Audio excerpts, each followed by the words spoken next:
Okay, the seven churches of Asia Minor. Okay, so dito dalawa lang. So this is a map, no? From David Jeremiah Blog, seven churches. So you could see Ephesus is in an important location. Uh, yung Patmos is going west, no? West ng Ephesus. Or kung nakikita niyo yung parang it, it's here nga siya kay Ephesus. Ephesus. Where in yung Miletus is east ng Patmos. So yun, so notice that the churches and Ephesus, Ephesus, Smyrna, Pergamos, Thyatira, Sardis, Philadelphia, fourfold reference. The message to the seven churches have a fourfold reference. It can mean local to the churches of Cornelius or preterist yun para sa kanila. Second, admonitory to all churches in all times as testament state. Discern their true spiritual state. Sign that. So, especially when it comes to the call repentance. So yun yung ano, James, yung sasabi ko kanina na dito sa seven churches na to, alin dito yung pinakamalapit sa church? It's more parang okay. And third, personal. Kasi the question is, to him was an ear, so it's not a community now being addressed. It's more on china-challenge yung heart ng individual for him or her to make a decision. Who has an ear, let him hear the promise of, yeah, to him overcomes to him and her. And then, yung fourth dito ay prophetic. I will show to you later. Ito ay presentation. Ako, giving that yung seven churches as seven periods of church history. So the A pattern that has been repeated again and again through the centuries, and B, the progress of its spiritual state until the end of the church age, referring to the rapture of the church and the tribulation. The first reference, ito tingnan niyo po. This is a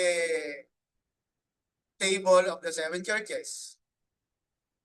So, there is this stereotype pattern being used dito po sa seven churches na to. Image of Christ, yung ano, no, yung first column, Christ, there's a praise, and then there is a rebuke. And then there is a command to follow, which is, and then a warning. And then for those who will overcome or those who will triumph, ay yung promise.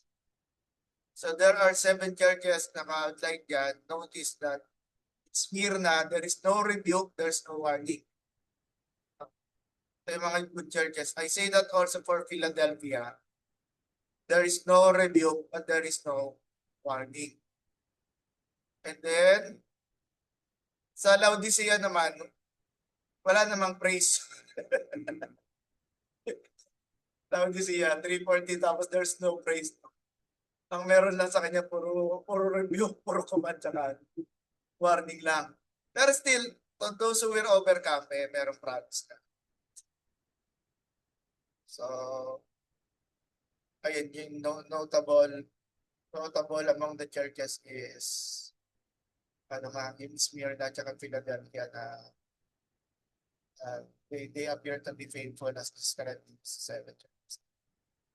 Nicolaitans. This is still with Tim LaHaye's Revelation and Pain. Of course, there's really not much writings, non-biblical, to speak of the sins of the Nicolaitans. Sabi, likewise, you also have those who hold to the teaching of the Nicolaitans. The doctrine of the Nicolaitans has already been examined under the Church of Ephesus. Though the Ephesian Church and the Apostolic Age rejected the Celibacy.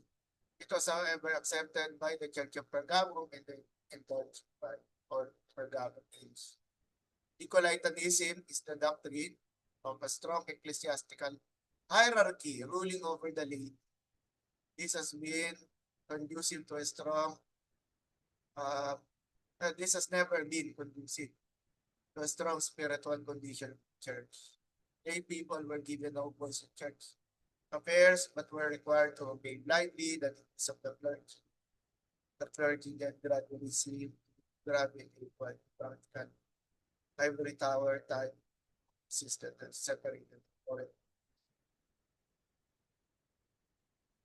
So observations about these seven churches. One, the image of Christ is often linked to judgment.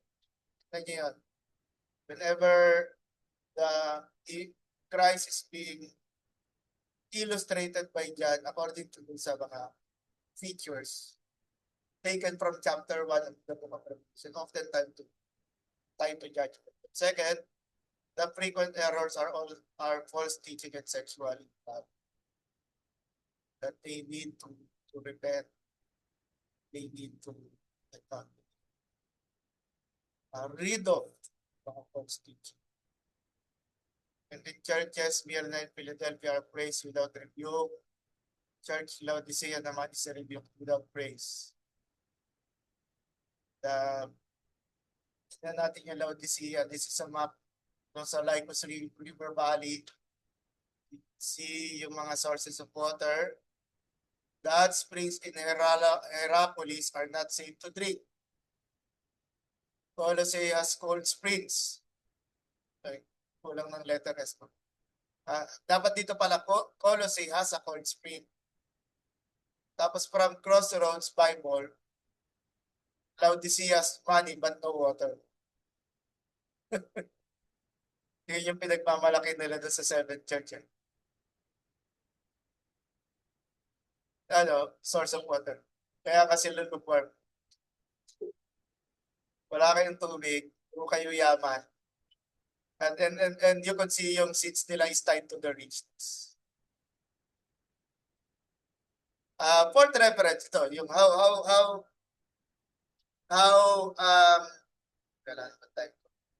yung sa break pwede natin pag-usapan.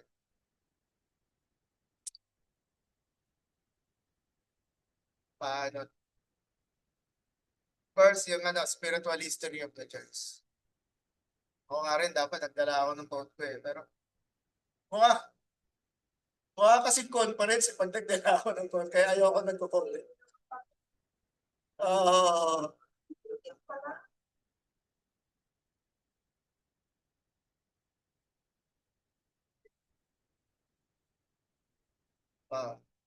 Yung kung anong room temperature na yun. So this is Scopel's version. No? So, analysis nila how to see yung 7 churches as timetables o time charts para sa mga pangyayari. Yun. Ephesus 2:1-7, typical of the first century sa churches. Pagdating sa Smyrna, characterizes the church under persecution in 316. Pergamos naman, where Satan dwells, suggestive of the church mixing with the world during the Middle Ages. Of course, that's 4th century onwards. The Thyatira reveals how evil progresses in the church prior to the Reformation. No? How do you call it? Selling of indulgences, di ba? And then, Sardis is a representative of the church as dead, yet still having a minority of godly men and women as to the Reformation. So, yun. So, may Protestantism by the point of 5. 6, Philadelphia shows revival in a state of spiritual advance. Ito, nakita niyo yung list of scholars na pinresent ko kanina. Medyo, reflective sa time nila yun. So, medyo self-serving yun. And what else can be said about this assignment ng times of Philadelphia? It is yung age of conquest at saka yung spread ng Christianity, whether Roman Catholic Christianity or Protestantism, in the colonized nations. Ang Myanmar, that is to be included sa timeline. And then Laodicea daw is illustrative of the final state of apostasy the visible church will experience. So right now daw, nasa Laodicean stage tayo. Kay Lahi, malapit lang naman yun kay, ano eh, kay Scofield. Pero maganda, meron siyang phrase title. Ito nagustuhan ko kay Lahi. The Apostolic Church and then the Persecuted Church para sa the Indulged Church sa Pergamos, Thyatira, the Pagan Church na. Again, pinapanamaan nila dito yung Roman Catholic Church, no? Dalawa na silang gumawa, no? Si Scofield tsaka si Tim Lai. Sardis, the Dead Church, which is leading dun sa beginning ng Reformation. At saka yung Philadelphia. Mas siya, siguro, kung susundan ko yung way of thought nila, more descriptive of yung mga revivals. And then the lukewarm church, wala in the 1900s to tribulation. That is with the beginnings of World War I, kasi 1918 pa. World War I ang pupuntahan niya. Wala pa yung Second World War.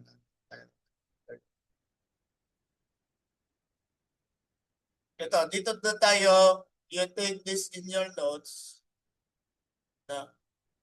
Tapos after the break, so ito yung seatwork ng lahat. After the break, i-describe niya yung what you think is closest. No? So, in questions, among the 7 churches in Asia Minor, what represents your local church and why? So, tingnan nyo, ano lang naman yan, 2 chapters lang naman yan, chapter 2 tsaka chapter Book of Revelation. What are the problems today that reflect the problems in the 7 churches? Hermeneutical question na naman to, how do we see yung mga conflicts na ito ngayon? And then following the message to the 7 churches, a while ago nga, nag-uusap kami dito ni Brother James.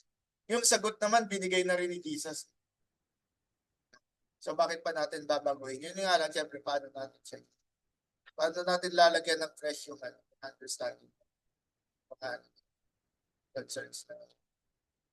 So, ayun, hindi ko alam paano natin ito magagawa sa paano natin ito magagawa sa mga nasa online. Pero, ayun, nakunan nyo na ng screenshot or what. Again, kung paano natin ito magagawa sa yung ating mga fellows na nasa online. Kasi mas workable sana to. Is makakarinig tayo ng responses. Or what you can do is you can put it in the chat. No? Yung you go direct to the point, name of the church. Tapos why do you think it describes your local church mo today?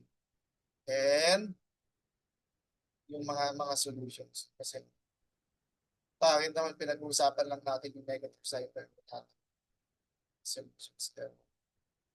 Pero before that, any clarifications?